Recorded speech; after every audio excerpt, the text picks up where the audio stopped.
Okay, we're going to do an offset evolution, high angle offset. That means that we're not only lowering something up or down vertical plumb. Offset means that we're going away, or we're stretching away from plumb line. Basically, we're adding a horizontal element. So this is called a dual skate block offset. We have to do dual skate blocks because we have to find out a way not only to prevent an impact to the ground, but also to prevent a pendulum or a swing fall into the wall or face. So whenever we talk about offsets or think about offsets or train of thought in terms of belay, we kind of have to think of two parts. So it's that swing fall and then it's the plummet fall. So here what we have is this bar here could be up front, but it's not, so we just improvised and rigged a frame that will provide for that. We could put this change of direction directly here and send it out lower. Skate blocks are ground based, so the line comes up through a block and then back down, but if we did that, our resultant force is coming up through here on the high directional. So instead, we're going to route our change of direction back to something more substantial. So now our resultant force on the vortex is not going to the sky, it's going kind of down in line to the earth. It makes it a little bit more stable. And then this is bomber, it's not going anywhere, but just as a general best practice, just so we could drive the point home, it's high, and so there's force that's pulling this, yarding it that way towards the edge, so we always want to consider back tying whatever we have here down to a lower anchor system.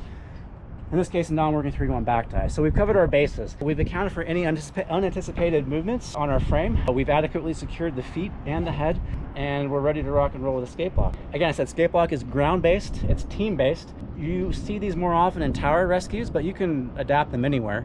We're gonna use our carriage pulley that we have for a high line. This could be a regular like double sheaf pulley or a Kootenai pulley in here. Other videos I did, I put this in there just to show the versatility, and this is no different. So we're gonna put this in here.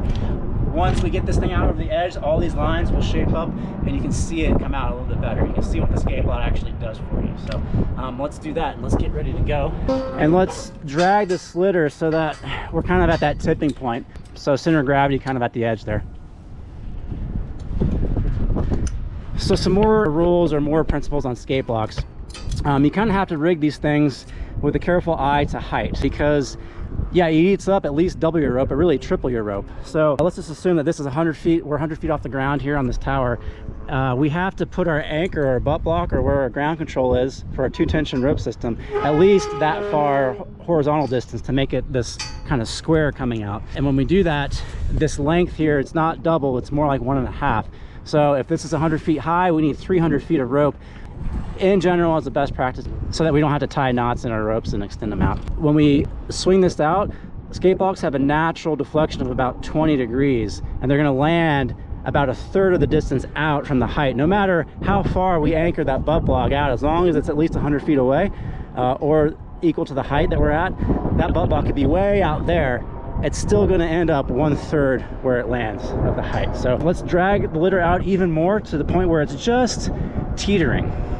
So we want it to be at that point where it doesn't fall, but it's just like that center of gravity is kind of right at that edge. Okay, that looks good. Okay, ready?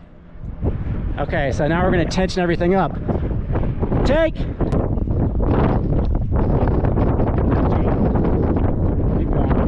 all the way up, all the way up, all the way up, all the way up. There we go, keep going, and right about. Change over to lower. All right, a little flat, a little level. Yeah, it looks pretty good there. That's right. That's perfect right there. Okay, that looks good. And when we go down, we may have to guide that head out a little bit. Sideways. Yeah. Okay. Cool.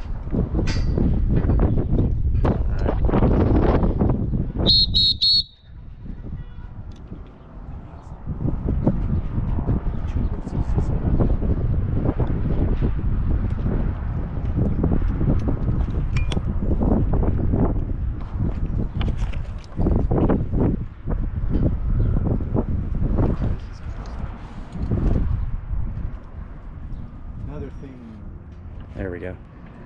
So if you look at our total height and our total horizontal distance, it's at least more than a square's length. So if this is 100 feet, this is more than 100 feet.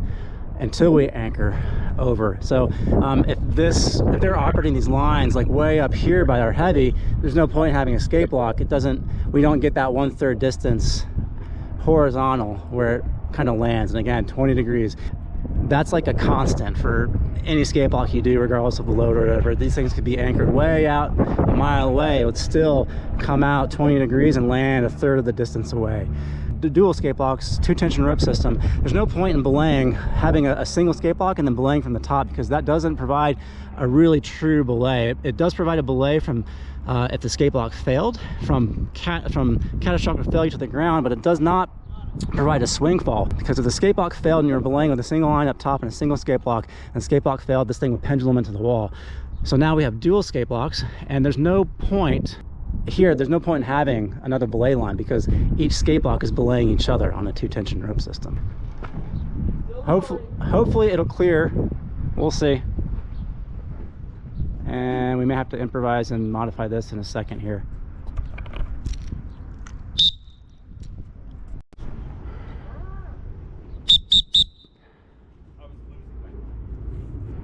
So here we got it. We had to improvise and put a old tag on just to get it just enough over to clear that obstruction. In this case, the heavy. And let's see where ultimately they ended up, right there on the ground.